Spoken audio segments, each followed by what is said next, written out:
സങ്കീർത്തനം 116. കൃതജ്ഞത. ഞാൻ കർത്താവിനെ സ്നേഹിക്കുന്നു. എൻ്റെ പ്രാർത്ഥനയുടെ സ്വരം അവിടുന്ന് ശ്രവിച്ചു. അവിടുന്ന് എനിക്ക് ചെവി ചായ്ച്ചു തന്നു. ഞാൻ ജീവിതകാലം മുഴുവൻ അവിടുത്തെ വിളിച്ചപേക്ഷിക്കും.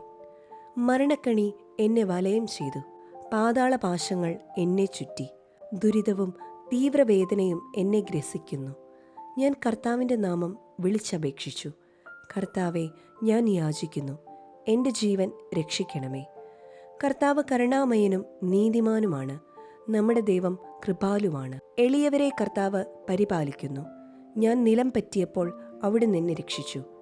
എൻ്റെ ആത്മാവെ, നീ ശാന്തതയിലേക്ക് മടങ്ങുക. കർത്താവ് നിന്റെ മേൽ അനുഗ്രഹം വർഷിച്ചിരിക്കുന്നു.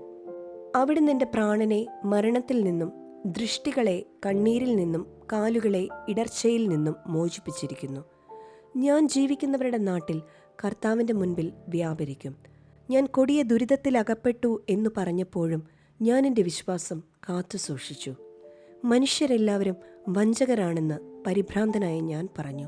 കർത്താവ് എൻ്റെ മേൽ ചൊരിഞ്ഞ അനുഗ്രഹങ്ങൾക്ക് ഞാൻ എന്തു പകരം കൊടുക്കും? ഞാൻ രക്ഷയുടെ പാനപാത്രമുയർത്തി കർത്താവിൻ്റെ നാമം വിളിച്ചപേക്ഷിക്കും. അവിടുത്തെ ജനത്തിന് മുൻപിൽ കർത്താവിന് ഞാൻ എൻ്റെ നേർച്ചകൾ നിറവേറ്റും. തൻ്റെ വിശുദ്ധരുടെ മരണം കർത്താവിന് അമൂല്യമാണ്. കർത്താവെ, ഞാൻ അവിടുത്തെ ദാസനാണ്. അവിടുത്തെ ദാസനും അവിടുത്തെ ദാസിയുടെ പുത്രനും തന്നെ. അവിടുന്ന് എൻ്റെ ബന്ധനങ്ങൾ തകർത്തു. ഞാൻ അങ്ങേക്ക് കൃതജ്ഞതാ ബലി അർപ്പിക്കും.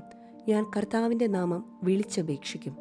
അവിടുത്തെ ജനത്തിൻ്റെ മുൻപിൽ കർത്താവിന് ഞാൻ എൻ്റെ നേർച്ചകൾ നിറവേറ്റും. കർത്താവിൻ്റെ ആലയത്തിൻ്റെ അങ്കണത്തിൽ, ജെറുസലേമേ, നിന്റെ മധ്യത്തിൽ തന്നെ കർത്താവിനെ സ്തുതിക്കുവിൻ.